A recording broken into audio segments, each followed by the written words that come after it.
Hey everybody, we got a couple of people asking us where we're catching these pike and whatever. We catch pike throughout Montana and Idaho, and pike are generally thought as being extremely bony, and there is a way to clean these fish boneless. If you've areas, you either take from here to here, you just cut up, then cut the bones of the ribs out, and then you have the Y bones in here that are just below the spine.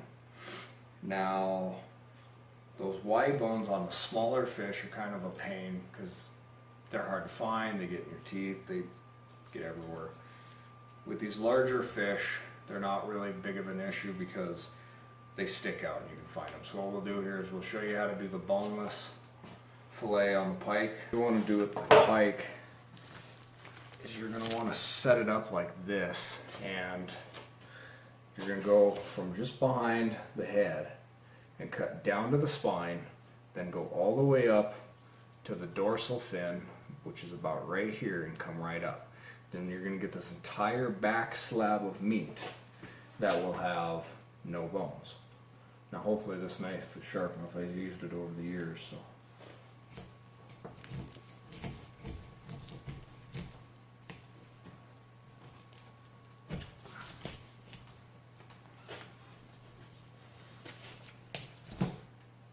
And you hopefully you don't stick your finger in their teeth like I just did.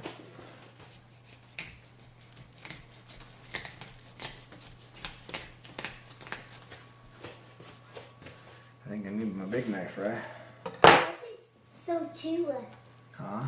I think so too. The big one. Yeah, the big one. I was telling the guys on the video. Oh.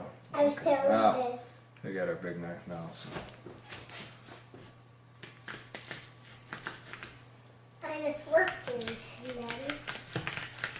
Yeah, it works a lot better than The little one. that little knife. And just follow that spine all the way down till about there, and just angle your knife up to come out right in front of that blade.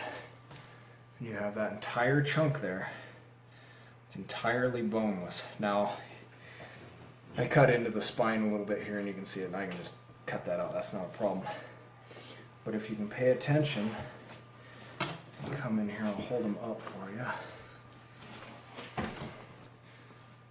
You might be able to see it. You got the spine here, and those Y bones are right here. Every single one of them.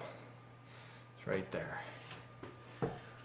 And then what we'll do is you take, and this will work here, you go right where this cut is, and you cut down, just about like so. And basically what that does is it creates that fold of meat, and it cuts those Y bones completely out. So what we'll do is then you cut down to the ribs.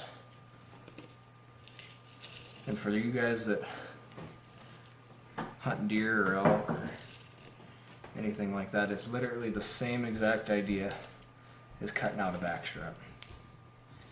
Just little tiny cuts at a time until you get that entire piece out. Alright, now I've cut this side off here, and it's kind of tough to see. You can see it there. And basically, I just cut this off just like you would a backstrap. And you just slowly fold it back until you get all the way to the belly meat, and then you just cut that off. And of course my knife is very dull now. Once I get up around them fins, it don't do me any good.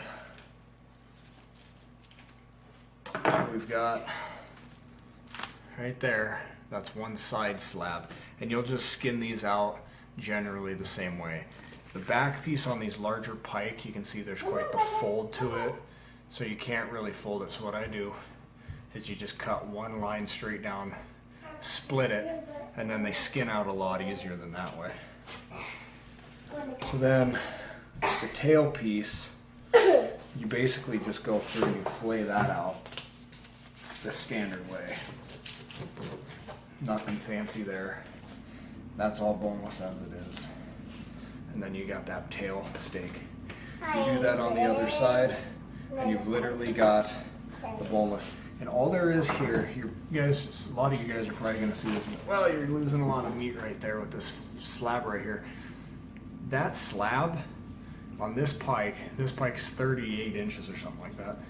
This pike, it might be a 1/4 inch piece of meat there, and it's so filled with those Y bones that you can't eat the thing anyways. I guess if a guy wanted to, he could cut that out and pickle it, and maybe cut out these little pieces in here and pickle them, but there's no reason to worry about. So that's how you do the boneless on a pike. Pretty simple, guys. It's rookie mistake. Pike, anybody who knows pike know they have sharp teeth. I don't have my gloves on me, just not thinking. I was holding onto the pike and cutting away, and my hand slipped and it went into his mouth, and that's the outcome of that. So, lesson learned, wear your gloves, or at least be a little more careful. Yep.